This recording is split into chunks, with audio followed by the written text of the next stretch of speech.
So it is getting weird. It's getting really, really weird, and it's getting uncomfortable. Honestly, the Epstein thing. So I like to the point where it caused me to reread the was it United States Under Blackmail that Whitney Webb wrote. I reread those over the past few days, and I was gonna do like a whole presentation about tonight, but needs to be tight. So right after I shoot this, I'm gonna make like a real airtight episode. Uh, Showing some weird, uncomfortable things that might explain why they're slow walking this Epstein thing. I'm going to release that tomorrow morning. But right now, so it came out today, I think, that Ghislaine Maxwell is considering asking Trump for a pardon. So let's go right to this article where it talks about this. So this does not help the narrative for people who are questioning what the hesitation for this might be. So let's see. From the Daily Mail, Ghislaine Maxwell is considering seeking presidential pardon from her old I love how they phrase it, from her old friend Donald Trump, as she rots in jail for 20 years for trafficking underage girls for Jeffrey Epstein. And there's still yet to be people who the girls were actually trafficked to in jail, for the record. So Ghislaine Maxwell is considering pursuing a presidential pardon from her old friend, U.S. President Donald Trump, in a prison source has claimed. In 2022, Maxwell was sentenced to 20 years behind bars for trafficking underage girls for pedo stuff, or for pedo financier Jeffrey Epstein. Last year, the disgraced British socialite attempted to appeal the sex abuse conviction, arguing she was covered by a previous deal struck up with prosecutors. But her arguments were later dismissed by 3 judges who concluded the deal was only bound to prosecutors in southern Florida. They also threw out Maxwell's accusations that she had an unfair trial because a juror hadn't revealed that they had been sexually abused as a child. Now, friends of convicted sex offender believe Maxwell could be set free thanks to Epstein's friendship with Trump. I think that's a stretch for them to say that, for them to phrase it that way. But there are some videos that I'm going to show in a sec. Like, it's actually hard to find videos of Trump being asked about this. There's only a few, and his answer is a little weird, like his body language and his tone with these things. So a fellow prisoner at the security prison in Tallahassee, Florida, initially suggested the idea, but it has since been welcomed by friends and family, the Mirror reported. Noting the several pardons the U.S. president has issued the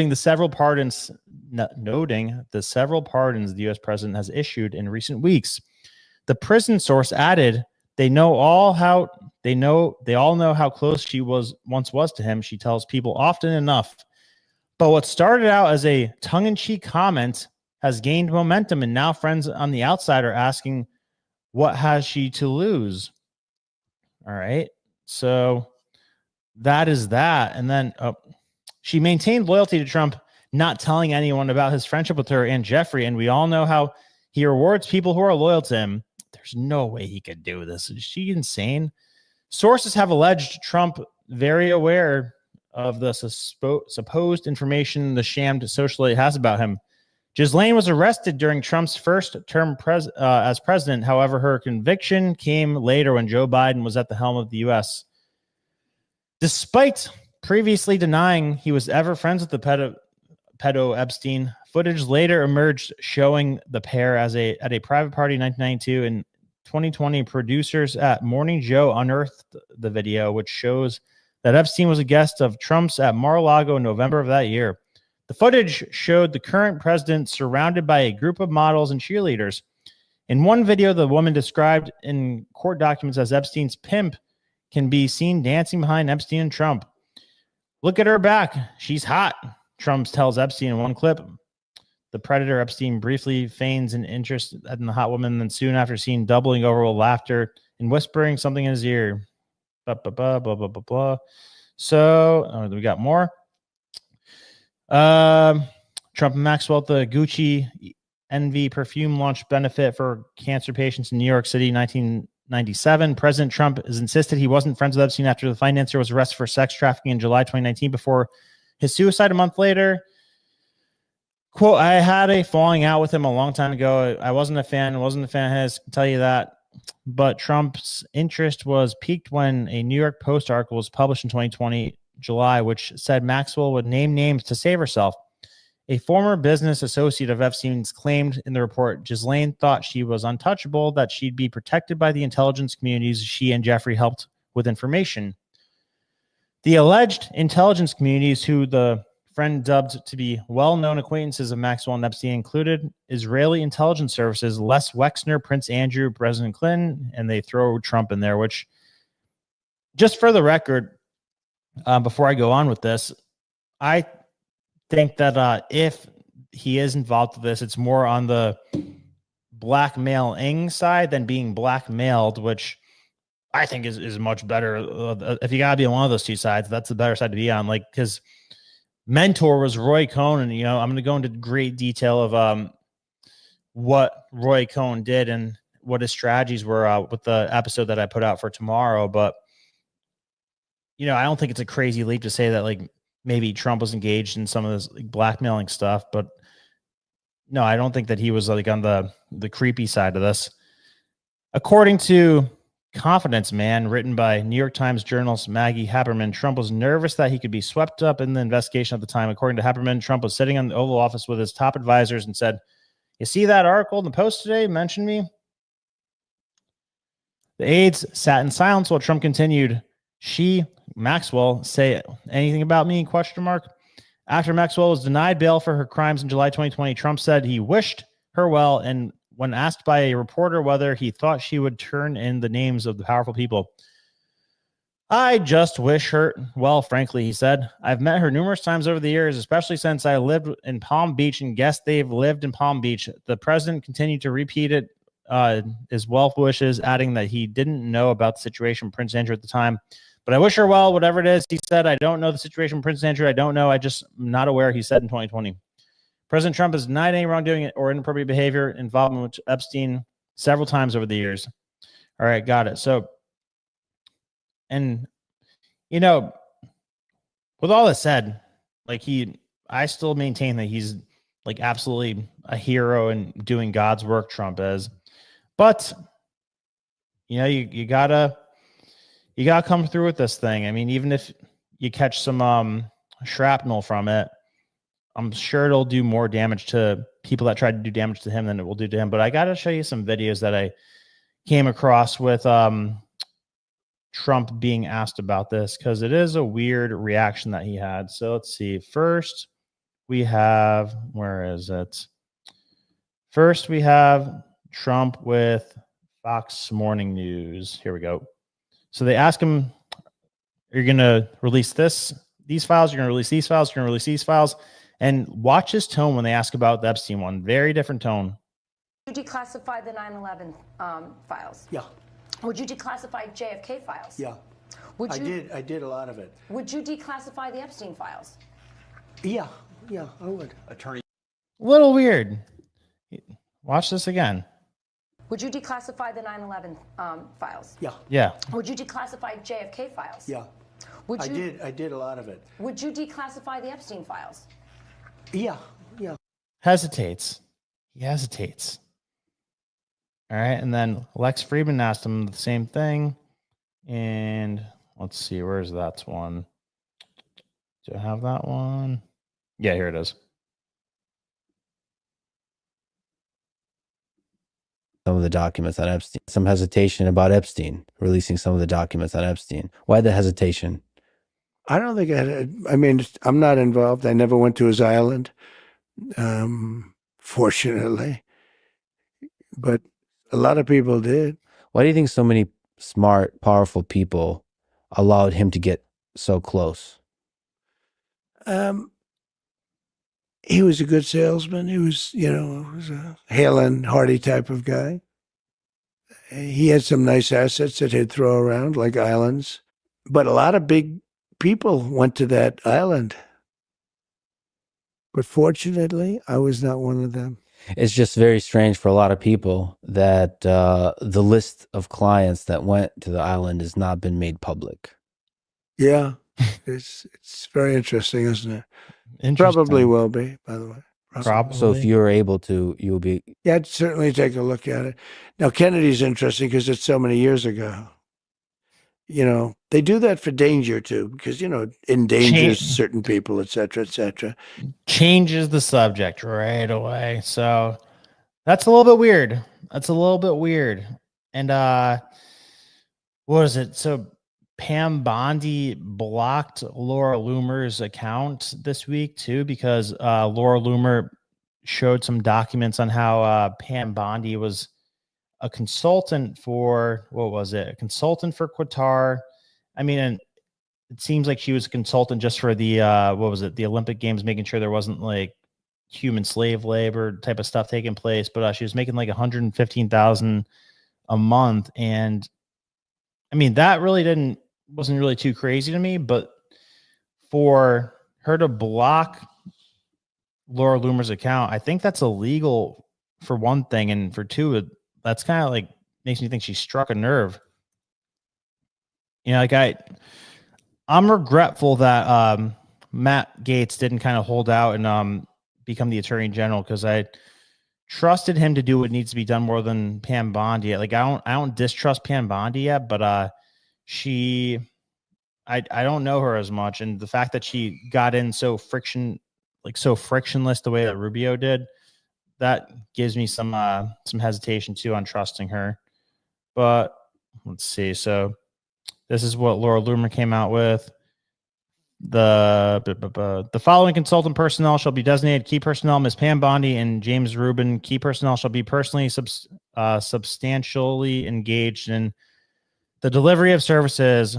Appendix B is amended to modify the consulting fee to $115,000 per month.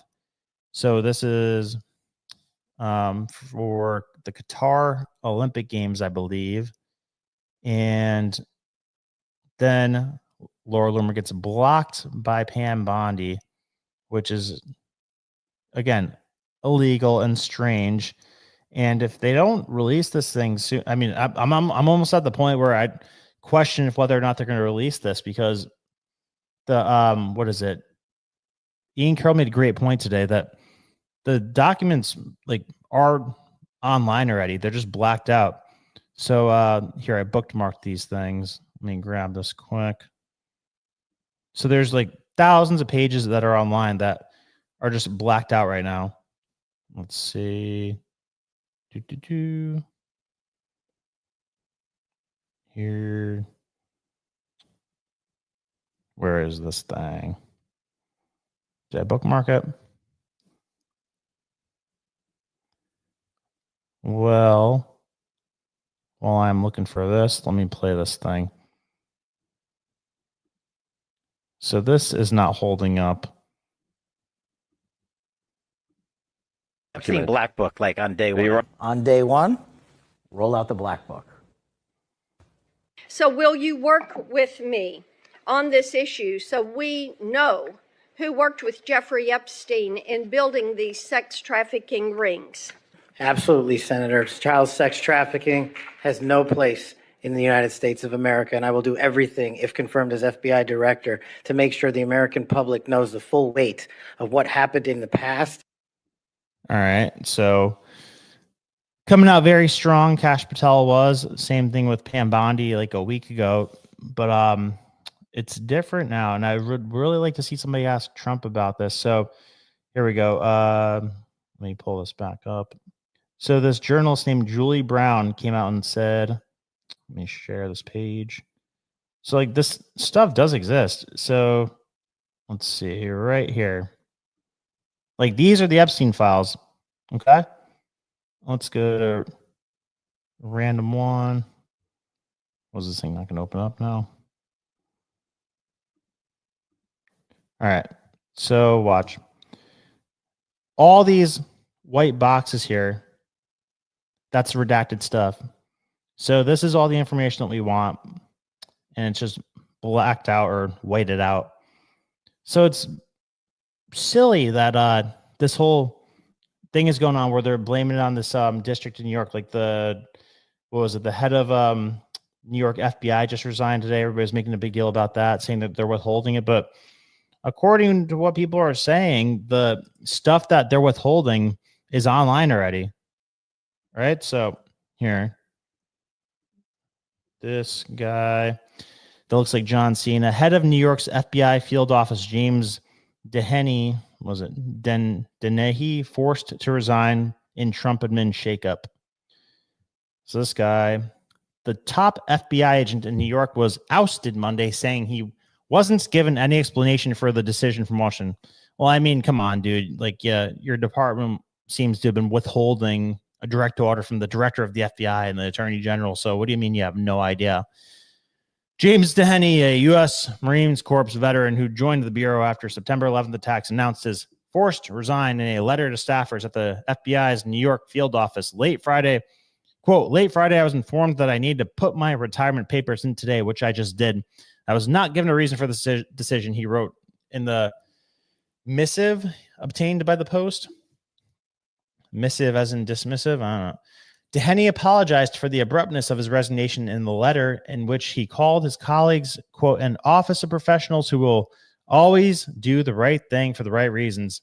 And reportedly, this is the guy who emailed all of the people in his division to, quote, dig in once Trump got elected. So he has a different interpretation of what the right thing is, if that is true. So his final note to staffers included one of his signature top 10 lists, this one rattling off the things he'll miss about working with the FBI, among them the independence, he wrote, adding the timely messaging, we will not bend, we will not falter, we will not sacrifice what is right for anything or anyone. His departure marks the latest in a recent exodus from the Bureau under the Trump administration. Dehaney had a high-profile battle with acting Deputy Attorney General Emil Bove last month, penning a defiant email to staffers urging them to dig in there it is, after officials tasked with investigating the Jan 6 riots at the U.S. Capitol were forced out of their roles. Today, quote, today we find ourselves in the middle of a battle of our own as good people are being walked out of the FBI and others are being targeted because they did their jobs in accordance with the law and the FBI policy. The email read in part. Dehaney joined the FBI as special agent in 2002 when he was assigned to counterintelligence cases in the New York field office. He, over his career, received numerous promotions, including 2018, blah, blah, blah. There, he was charged with overseeing counterterrorism. Yep, got it. Okay. Quote, I've been told many times in my life, when you find yourself in a hole, sometimes it's best to just quit digging. Screw that. I will never stop defending this joint. I'll just do it willingly and proudly from outside the wire. His resignation later to staff concluded. All right. So the question is it these mid-level bureaucrats that are withholding this, or is this something that Trump and Bondi are kind of dragging their feet on?